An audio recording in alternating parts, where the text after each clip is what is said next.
أعوذ بالله من الشيطان الرجيم. بسم الله الرحمن الرحيم. تبارك الذي جعل في السماء بروجا وجعل فيها سراجا وقمرا منيرا، وهو الذي جعل الليل والنهار خلفة لمن أراد أن يذكر أو أراد شكورا.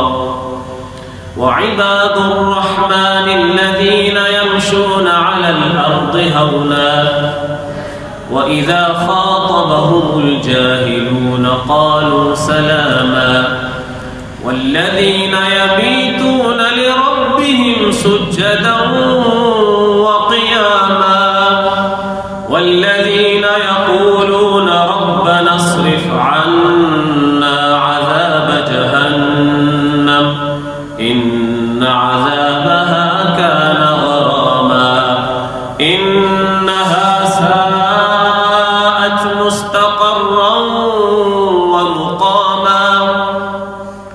والذين إذا أنفقوا لم يسرفوا ولم يقتروا وكان بين ذلك قواما.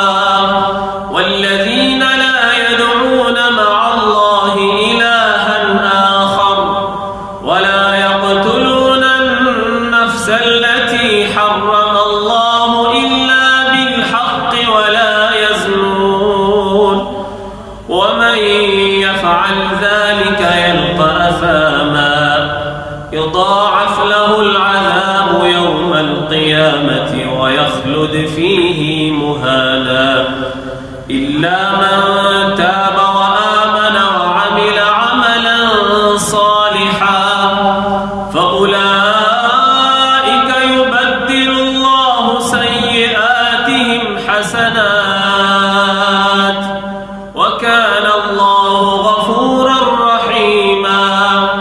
ومن تاب وعمل صالحا فإنه يتوب إلى الله متابا. والذين لا يشهدون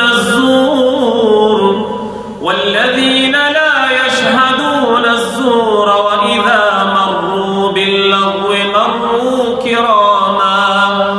والذين إذا ذكروا بآيات ربهم لم يخروا عليها صما وعميانا. والذين يقولون ربنا هب لنا من أزواجنا وذرياتنا قرة أعين واجعلنا للمتقين إماما. أولئك يجزون الغرفة بما صبروا ويلقون فيها تحية وسلاما خالدين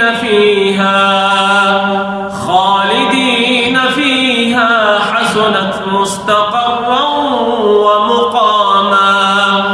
قل ما يعبأ بكم ربي لولا دعاؤكم فقد كذبتم فسوف يكون لزاما. صدق الله العلي